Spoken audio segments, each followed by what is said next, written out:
दूरस्थ वन में स्थित एक जलाशय में मछलियां, केकड़े, मेढक और नाना प्रकार के जीव जंतु रहा करते थे। तालाब के किनारे एक बूढ़ा बगुला भी रहा करता था। बूढ़ा बगुला भोजन के लिए तालाब की मछलियों पर निर्भर था। वह दिन भर तालाब किनारे घात लगाए बैठा रहता। जैसे ही कोई मछली नजर आती, उसे लपक कर पकड़ लेता और अपने पेट की ज्वाला शांत कर लेता था। लेकिन धीरे धीरे उसकी आंखें कमजोर होने लगी और मछलियां पकड़ना उसके लिए दुष्कर हो गया। अब वह दिन रात एक टांग पर खड़ा होकर सोचता रहता कि ऐसी हालत में कैसे भोजन की व्यवस्था की जाए। एक दिन उसे एक युक्ति सूझी। युक्तिनुसार वह तालाब के किनारे गया और एक टांग पर खड़ा होकर जोर जोर से विलाप करने लगा। उसे इस तरह विलाप करता देख तालाब में रहने वाला एक केकड़ा आश्चर्यचकित हो उसके पास आया और पूछने लगा, बगुला मामा, क्या बात है? इस तरह आंसू क्यों बहा रहे हो? क्या आज कोई मछली हाथ नहीं लगी? बगुला बोला, बेटा, कैसी बात कर रहे हो? अब मैंने वैराग्य का जीवन अपना लिया है और मछलियों तथा अन्य जीवों का शिकार छोड़ दिया है। वैसे भी इस जलाशय के समीप रहते मुझे वर्षों हो गए हैं। यहाँ रहने वाले जलचरों के प्रति मन में प्रेम और अपनत्व का भाव जाग चुका है, इसलिए मैं उनके प्राण नहीं हर सकता। तो इस तरह विलाप करने का क्या कारण है मामा? केकड़े ने उत्सुकतावश पूछा। मैं तो इस तालाब में रहने वाले अपने भाई बंधुओं के लिए विलाप कर रहा हूँ।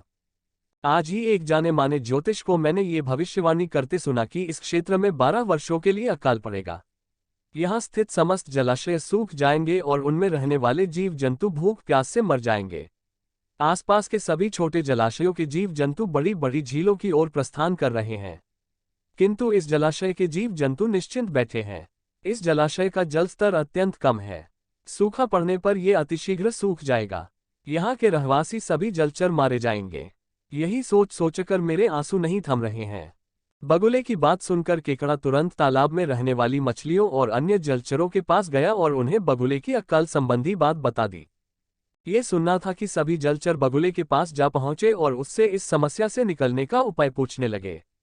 दुष्ट बगुला तो इसी अवसर की ताक में था। वह बोला, बंधु, चिंता की कोई बात नहीं है। यहाँ से कुछ ही दूरी पर जल से लबालब एक बड़ी झील अवस्थित है। वहां का जल अगले 50 वर्षों तक नहीं सूखेगा। मैं तुम्हें अपनी पीठ पर लादकर उस झील में छोड़ाऊंगा। इस तरह तुम सबकी जान बच जाएगी। बगुले की बात सुनकर सभी जलचरों में पहले जाने की होड़ लग गई और वे बगुले से अनुनय करने लग गए, बगुला मामा, हमें वहां पहले पहुंचा दो। ये देख बगुले की बाछें खिल गई। उसने सबको शांत किया और बोला, बंधुओं, मैं तुम सबको एक एक कर अपनी पीठ पर लादकर उस झील तक ले जाऊंगा। फिर चाहे मेरा जो हाल हो, आखिर तुम सब मेरे अपने हो। उस दिन के बाद से बगुला प्रतिदिन एक मछली को अपनी पीठ पर लादकर ले जाता और कुछ दूरी तय करने के बाद एक बड़ी शिला पर पटककर मार डालता।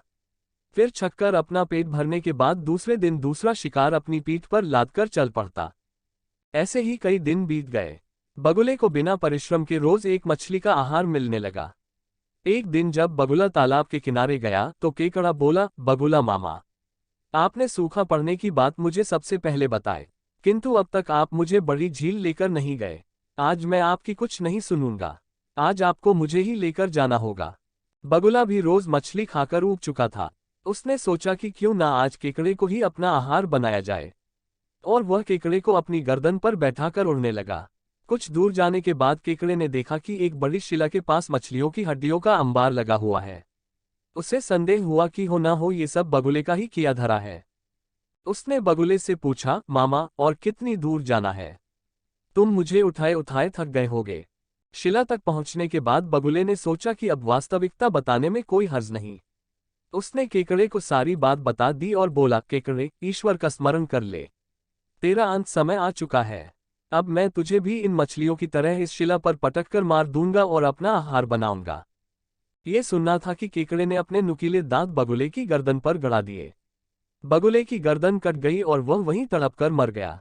केकड़ा बगुले की कटी हुई गर्दन लेकर वापस तालाब में पहुंचा और दुष्ट बगुले की दुष्टता की कहानी सब जलचरों को बताई और बोला, अब वह दुष्ट मर चुका है। तुम सब लोग यहाँ आनंद के साथ रहो।